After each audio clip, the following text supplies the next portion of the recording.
Hey everybody, I'm Jerry Miculek and welcome to the first installation of Gun Gab. So we got a new series we're going to try to get to you guys pretty often and give you some tips and techniques and product reviews. And okay, what I have here is a Smith & Wesson Model 66. This is a -8. It's a stainless steel K-frame. Smith & Wesson has made millions of K-frames and I've shot millions of rounds out of K-frames. But what I want to show you is something that's inherent in all the Smith & Wesson revolvers now, and it's been that way for a long time, is the safeties available on a regular Smith & Wesson revolver. So this is a 4-inch K-frame, 38 357 Magnum. Trying to give you an idea of the striking energy of the hammer hitting the firing pin. There's no ammunition present on the table. Cylinder is empty. All right, first rule of thumb, no ammunition anywhere. All right, we got an empty gun. We're going to cock it on single action. Drop this trusty pin down the bore, pull the trigger, and you see what happens. It threw that pin up. Now we're going to do the same thing, kind of demonstrate the safeties that are built into a Smith & Wesson revolver. So we're going to go ahead and tap it off here. And you notice nothing happened. Let's do that again. Pin out, cock it, single action, put it back in, drop it, hit it, pull the trigger. Let's see what happens. All right, let's do it again. Drop it down, tap it off. Nothing. You going like, how can that be? Well, there's actually two mechanical safeties at play there. And what you want to realize that this gun will not fire unless something or someone holds the trigger to the rear during the firing sequence. Kind of trick, isn't it? So we're going to give you an intel. We're going to go to the inside of it. We'll pull it apart for you right quick and give you an idea of what's available there as safeties. I never recommend that you should drop a gun, cock single action, or drop a gun at any time.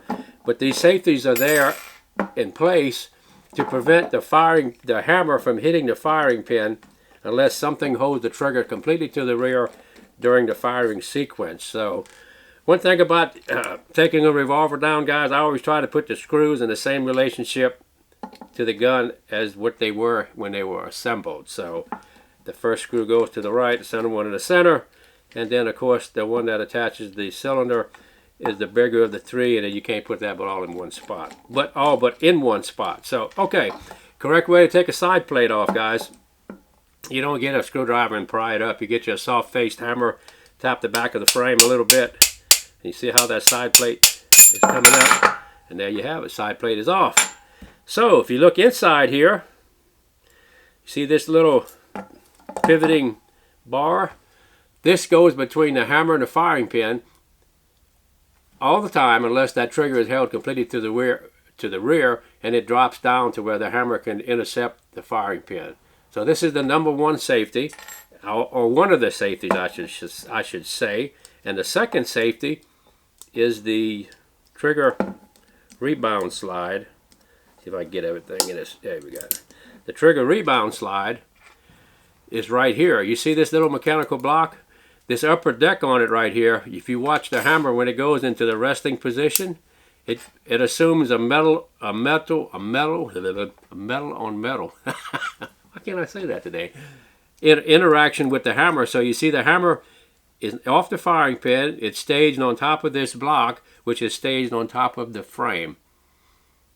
So the only way for that hammer to continue on to hit the firing pin, should you drop it, would be you'd have to shear that hammer pin off. And that's a pretty rugged piece. So what they've done is a secondary safety. They've added this transfer bar. You see how it intercepts the hammer when it's in the resting position? It's between the frame and the hammer.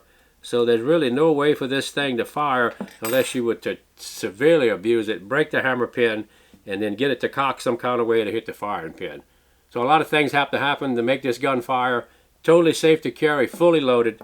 It's been that way for a long time, and that's one of the features that's been inherent to all Smith & Wesson revolvers. So it's a good time to oil it when you got it apart too. So if you're going to get your gun apart, just soon give it a little love and put the right oil in it. So there you go, guys.